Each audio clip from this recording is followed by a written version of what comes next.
Hey folks, welcome to Good News York. I'm your host, Matt Major from Growth Mode Content, joined always by my spiky-haired Mark McGrath lookalike. What? Mikey B. Yesterday was Vanilla Ice, and today I'm Mark McGrath. Funny story is I originally wanted to say Mark McGrath yesterday, and I fucked it up, so I figured I'd throw that at you today. I just want to flip. But I'll take Mark McGrath. He's a good-looking guy. I actually like the guy. Yeah, he seems like a decent dude. He hosted E! Yeah. He sang Fly and all those other great hits. That's his resume. Why am I over here, Dave? I don't know. Why am I over here, Matt? Because we have guests, What? my friend. Oh! Far more interesting people than you and I. It's way better looking, way more interesting. We're in a good shape for this episode.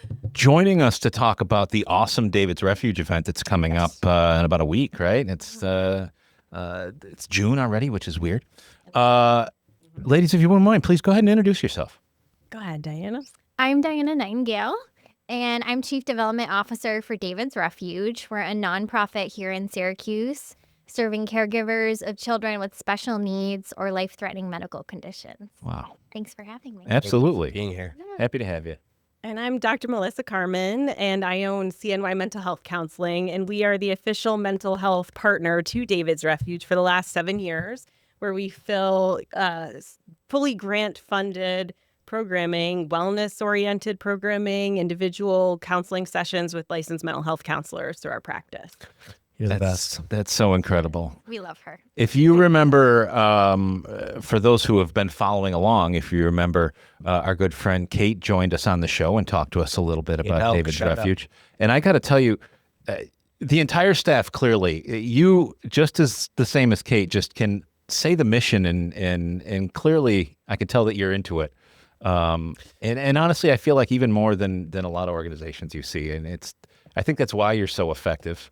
And then, of course, you make great partnerships with great professionals like Dr. Melissa here. And we heard a little bit about that from Kate as well. Would you mind expanding upon that, though? Just what is sort of this partnership and what do the clients of this organization get from you? Yeah, I'd be happy to. And it's something that I am so passionate about because we're able to bring such accessibility of really top-tier mental health services to this population. So it started, I was just joking with Mike about this. I'm like, maybe 8 years ago or so, wow. I won a raffle basket at one of the David's Refuge fundraisers. I didn't know anything about the organization at the time. And when Kate called me, I was in solo practice. And when she called me to tell me that I won the raffle basket, we hit it off right away. So I started volunteering with David's Refuge and running typical sibling workshops. So bringing the siblings of kids with disabilities and really intense medical conditions together with the understanding that if we could bring them together, do some psychoeducational workshops, but really give them a chance to do something special and uniquely their own that they otherwise can't, that it would be really healing and wonderful for them.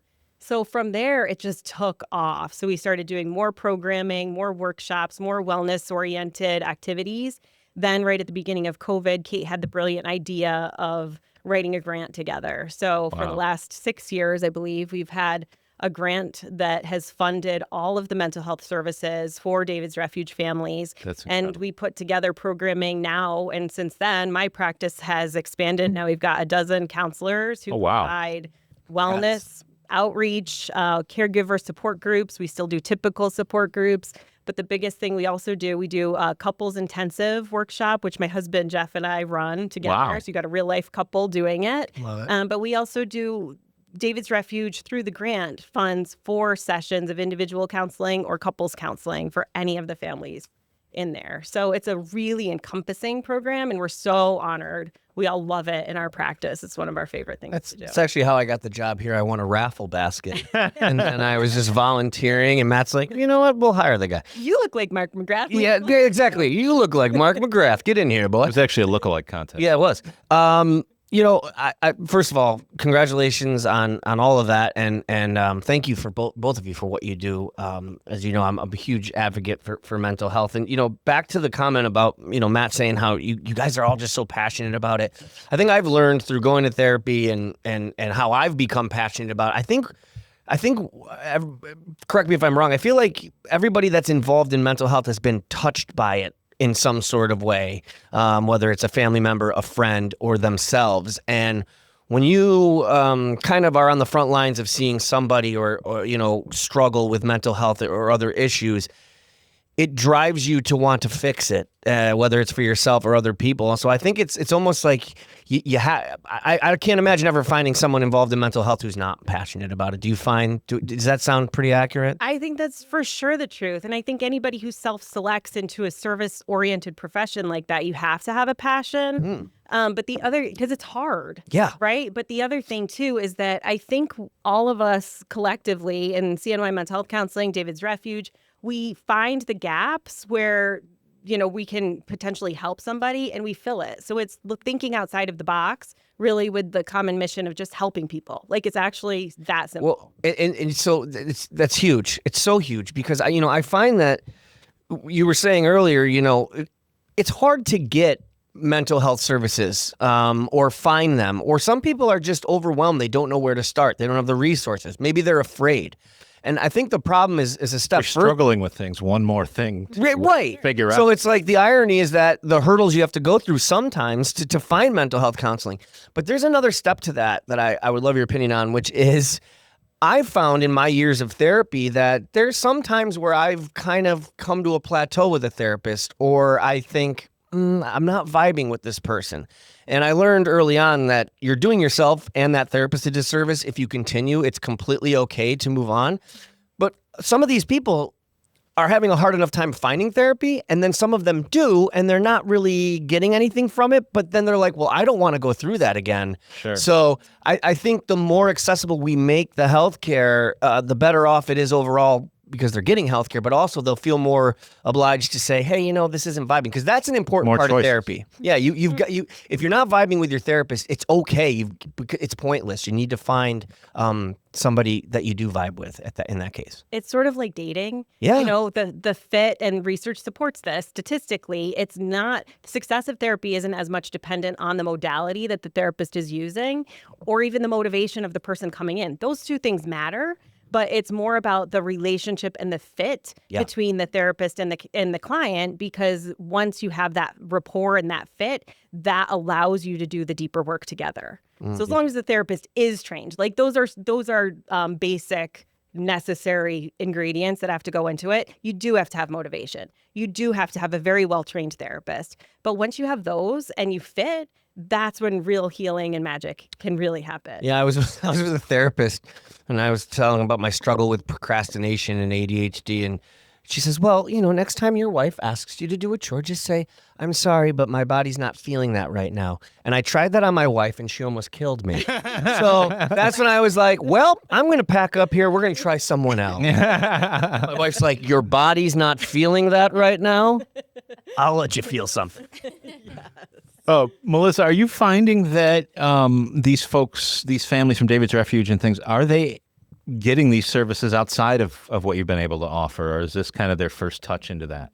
Ooh, that's a great question. I don't know, to be honest. Like, I don't know the actual answer, but I do know that the program that we have with the counseling sessions fills up every single year. Wow. And I know David's Refuge, there's a wait list already to be a part of David's Refuge. So I think collectively, all of the momentum going into trying to help people access the services, whether it be mental health or something else, it's there. So, I mean, my call out would be to foundations, donate, people who are private donors, to really put a scope on this and help out where you can. We've got legitimate, successful companies, very well-trained professionals who are able to provide the services, but a lot of times it's finding the funds to support the people. And we've got the systems in place at this point. And, our hope is that we can grow it by really developing the funds to be able to support the people. Yeah. We've got a great team of really professional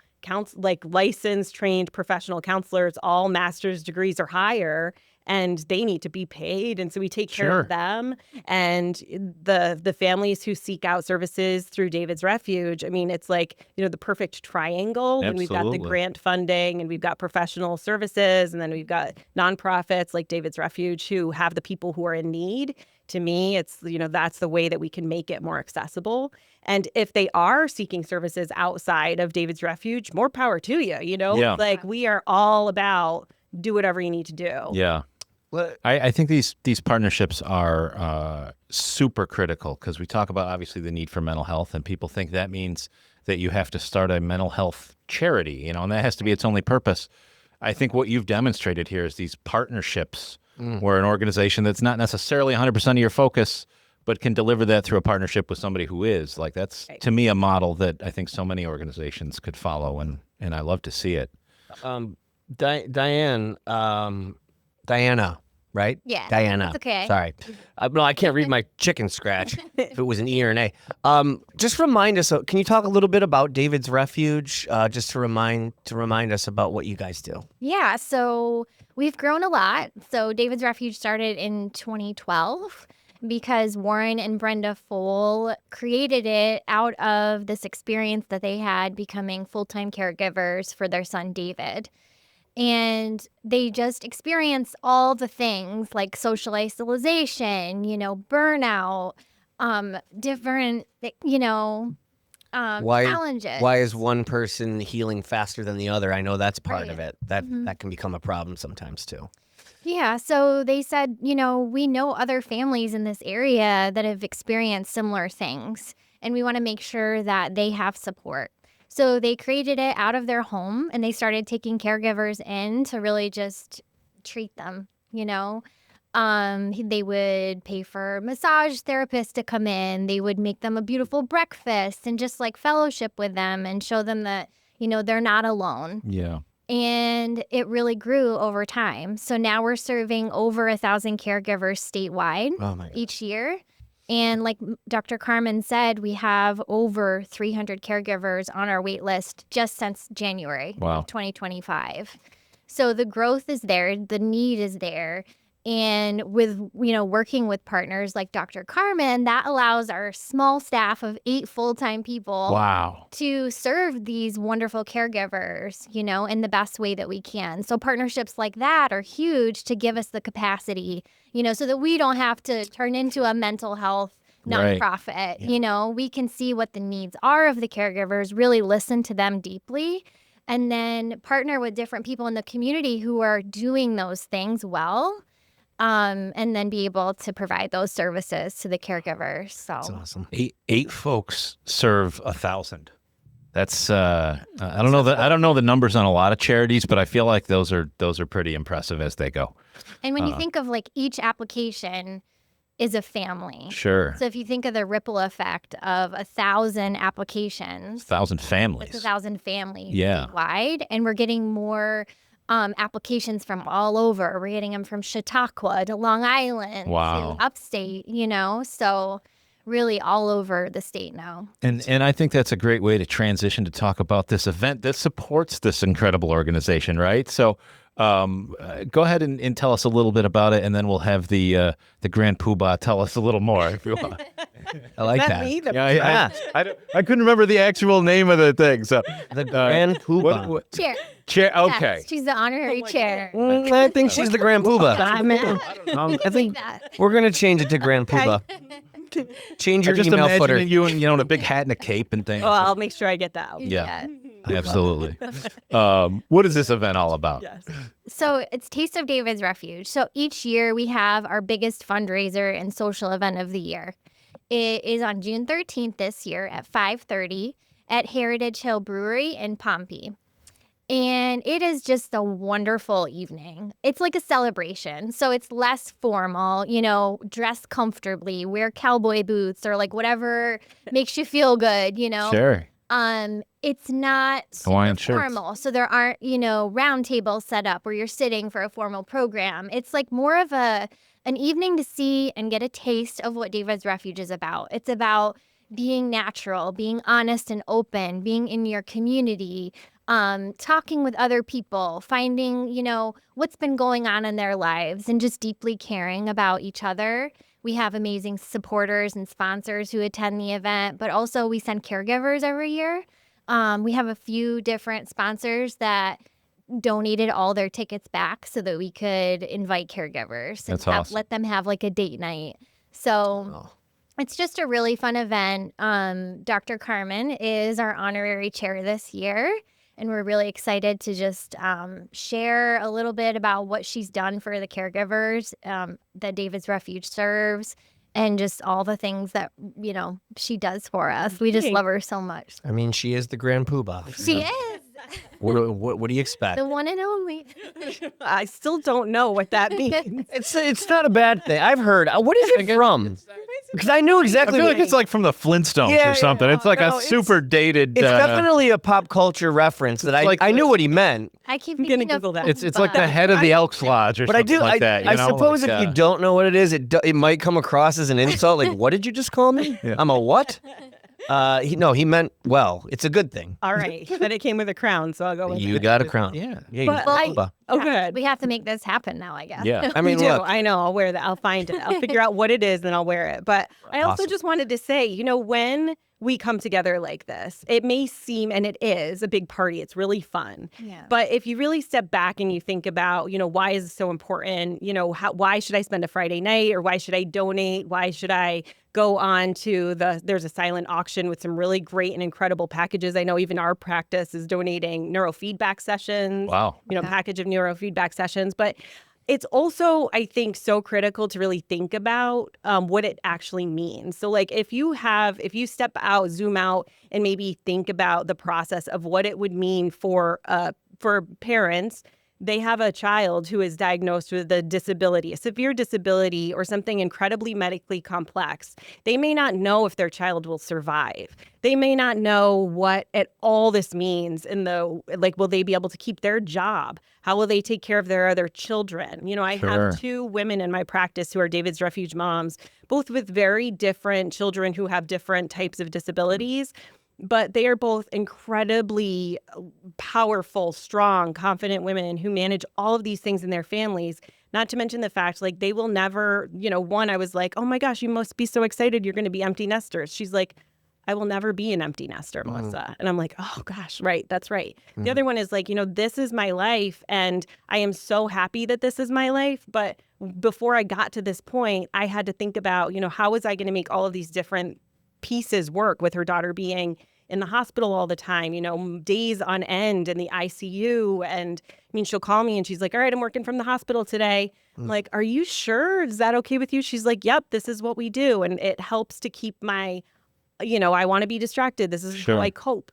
And then when she gets out, it's like she has another child. Like how all of these pieces work together. They're separate parents. One is in the hospital, one is at home, keeping their jobs, keeping all of these balls afloat. So if there's anything we can do to support them, to show up, to say, hey, you're not alone.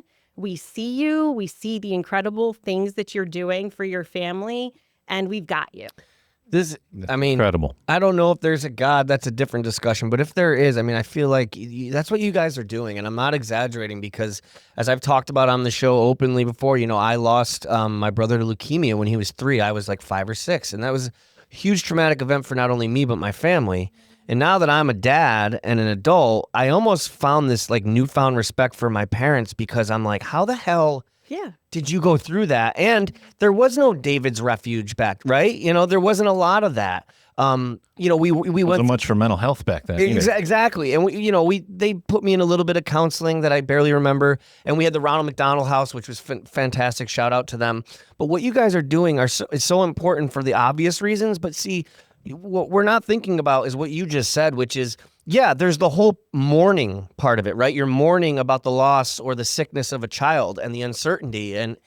But on top of it, what about the day-to-day? How do I manage my career? How do I take care of my other children? And how do I take care of myself? Still regular life. Yeah, it's so huge. And then your marriage, and then your marriage, right? Like legal things, financial things, educational things. There's Everything. so many. So I'm so honored to be the chair alongside my husband Jeff. But we are a small, representation of all of the incredible supports that David's Refuge has put together to really support the families. We've got nutritionists, legal consults, educational consults. That's awesome. Holistic medical people. Jeez. We've got a sound healer. So many, whatever the families of David's Refuge needs, they have resources for, because they've recognized they can't do it all themselves. But what they can do is create all of these, ripple effects of people in this community. And the more we come together and really show them that we've got not just the families, but them, the better off, everybody else. And that furthers my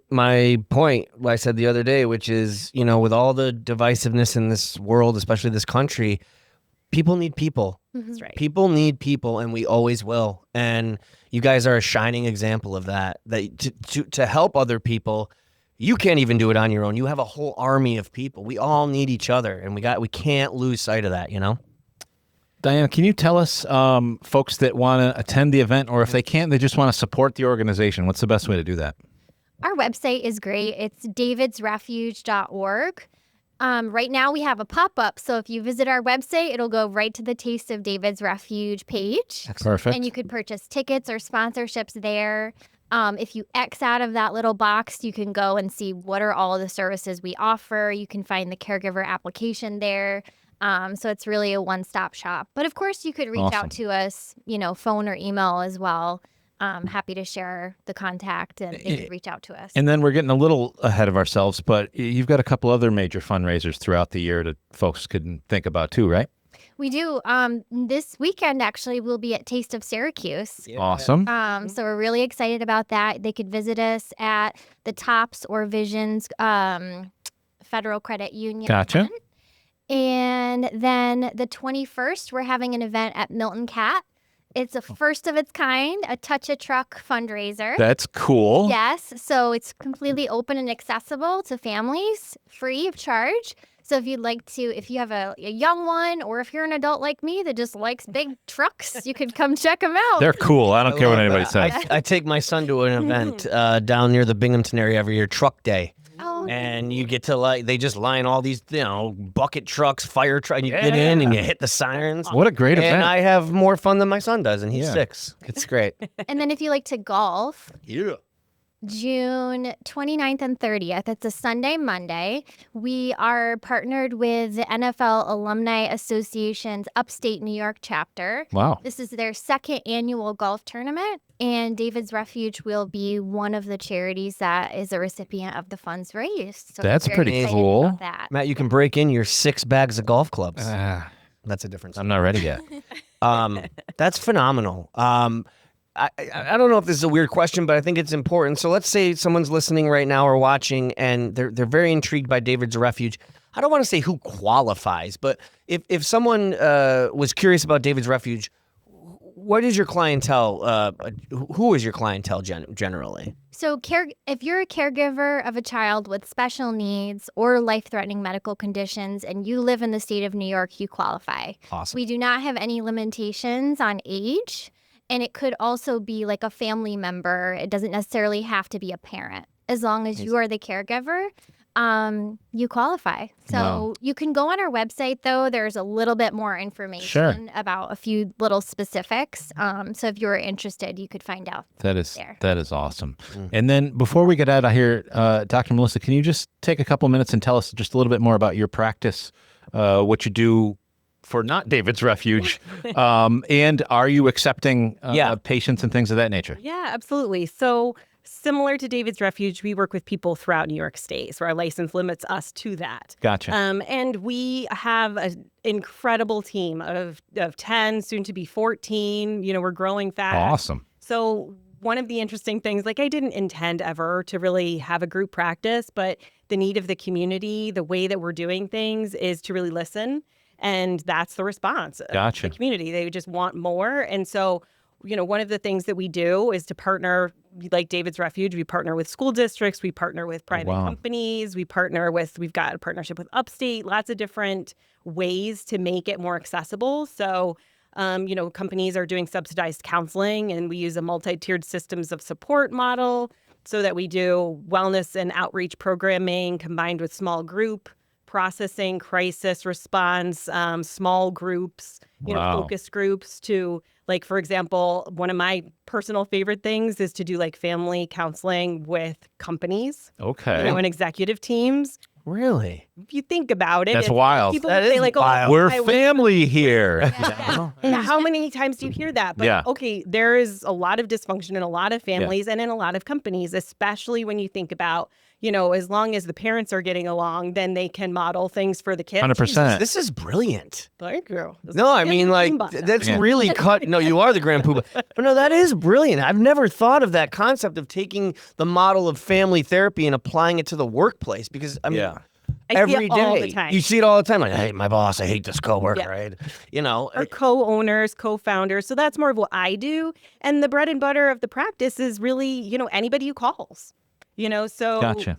we see, I mean, I couldn't tell you the numbers off the top of my head. We've grown real fast. And so we've got 2 locations on the east side of town, Manlius and Fayetteville. Wow. We do virtual throughout all of New York State. Oh, wow. So, what percentage kind of comes in versus the virtual?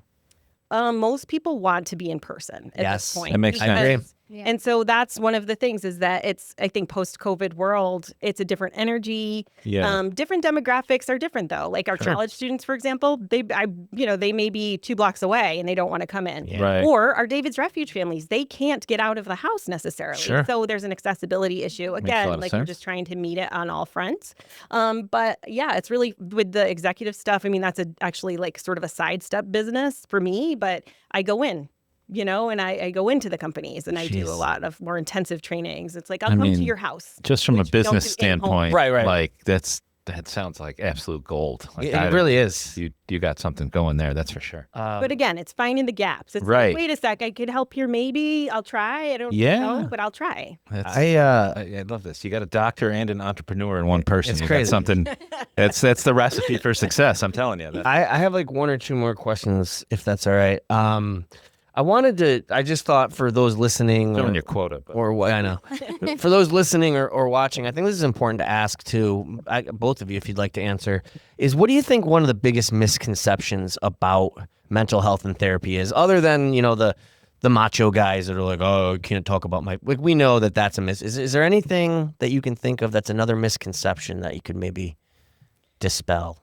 I would say, to me, one of the biggest ones that keeps coming up lately for me, which just rings loud, is that insight alone doesn't heal people. Excellent. So like you can talk about things, you can read things, you can go to therapy with somebody who's going to help you really understand your issues, or you can even, retell your story. But therapy at this point, and a lot of it is due to, enhanced brain imaging, and we now know more about how the brain works, but it's a lot more about implicit memory and like what we hold on to energetically from our traumas that we all have. I'd say that would be number 2, is that everyone has a certain element of trauma that they hold on to. And it could be as simple as like a comment that you just remember that somebody made to you that just echoes in your head, and it kind of creates like this anchor point for you.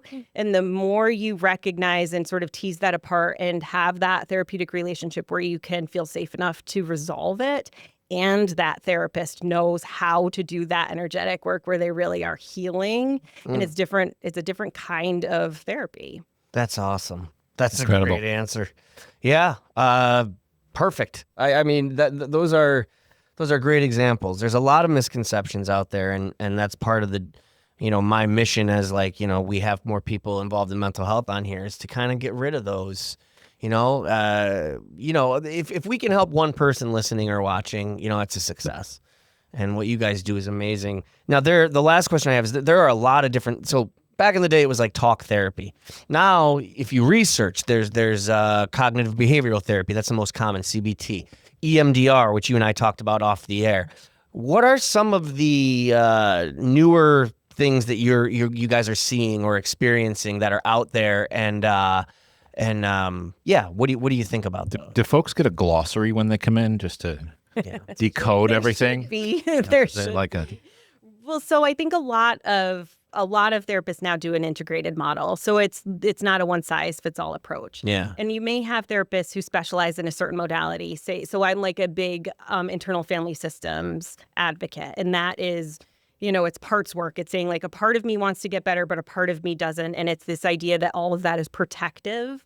And so it's understanding what your parts are and then what wounds they are really trying to protect you from feeling. Yeah. So it's that, but it's all integrative. So like you said, cognitive behavioral therapy, one of the reasons that has become the most popular is because it was manualized, so they could research it. Sure. So it's hard to really know what is the most effective ingredient in therapy. Again, it comes back to the relationship. I think they've been able to figure that out. But like modalities as far as like brain rewiring or like EMDR, a lot of the somatic approaches now, because it does shift the energy, are what is being found to be the most effective with healing. Because without, again, just doing the insight oriented, it doesn't change long term. You still hold this like pit, the pit in your stomach, right? Or like that dread that you sense, and it may come out of the blue. Grief is a good example of that. It just stays until you can really truly resolve and heal it. So neurofeedback, I mentioned, is technologically assisted therapy. So the easiest way to describe it is that it's physical therapy for your brain. Wow. I just did this light therapy thing the other night on this app, which I don't recommend because I don't recommend just downloading apps and trust, but I read the reviews and I did this light therapy and it was one of the most, from my phone with the flashlight, the way they have it vibrating and doing.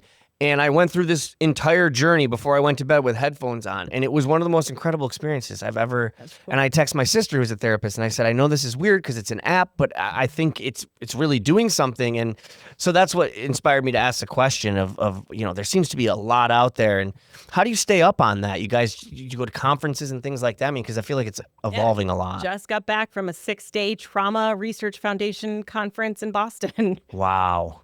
That sounds exciting. It was. Dramatic. You know what? They called it TraumaCon. Wow. All right. So that's a great name. Yeah, that was pretty great. It was awesome. Again, to your point, I get excited about this stuff. It's very passionate. It's, it was incredible. Well, because when you're going through something, I can speak from from experience. When you are going through something traumatic and you can't control your feelings or your emotions or you're scared, you feel like you're dying, whatever you're going through, any beacon of hope that you can grab onto feels like the greatest win, So when you come on and talk about what you guys are doing, maybe someone's listening and they feel that. I think that's why you're so passionate about it, because it is really a lifelong journey of getting better and figuring it out and just feeling good. Mm-hmm. And so you give people hope when you talk about that, and I love it, and I thank you so much. I think having good hope. People. I think having hope is one of the things that every single human needs. Yes. It's because when you lose hope, you feel alone, right? Mm-hmm. And so from my experience, and this one is so general, but it was just coming to me. And I think one of the biggest misconceptions about counseling is that it's for someone else. So when you have that idea that it's not for me, I don't need this, I can just get through it on my own. I think every single human experiences fear, anxiety, trauma. Sure. Couldn't agree more. One of those things hits, right? And it's not a matter of if it's going to hit, it's when. Yeah. And when you get to a point where you feel alone because you can't talk about it, or you don't think someone understands, even if it's just your spouse, maybe you just don't have time to talk about it. But it's that when you feel alone, that's your darkest moment. Absolutely. So knowing that there are people to support you, these resources exist and you can get them, 100%. Just even talking to someone that you can trust is just a first step. 100%. And Diana, you're so right, because it's like when someone's like, therapy's not for me, I would never, make someone feel bad for that. I'd keep my mouth shut, but I'm thinking that's like saying, I'm not into showers. Everybody needs a shower at some point, right? Yeah. Danny. No, I'm kidding. No, Great analogy. But you know what I mean? It's and please, I'm not insulting people that aren't comfortable with therapy, and that's people fine. that don't shower. But that too. But don't say that it's not for you. And maybe you're choosing not to go, and that's okay. But everybody can benefit from therapy, and it's just a matter of some people feel these things more than others. Some might feel fear and despair and a little bit bigger and harder than somebody else. But like you said, someone else is going to feel that same thing, even if it's just a little bit. So I think everybody should go to therapy. Everybody should go. Is that your position? It really It was is. unclear. No, it is. Everybody should go to therapy. We'd all be better off. No, like I joke, I'm a lifer. Yeah, I'll go for sure. forever. Me too. Doesn't mean that I need to.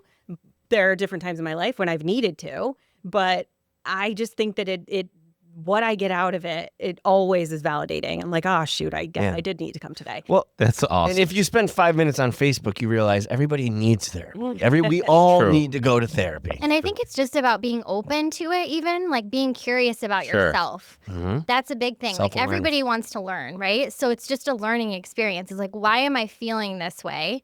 And then you might talk to someone and then understand, oh my gosh, that's where that came from. Yep. yeah. That's something I wasn't even thinking That's about it. it. That's the It's hook. like unlocking a key, a door, you know? Yep. I'll never forget those moments in therapy. And it might be between days, between weeks, between months, but there's that, oh shit, oh my God moment that you have where you realize something about yourself or you resolve an issue. And that's the beauty of therapy. You guys give the tools, and it's up to us to use those tools out in the real world.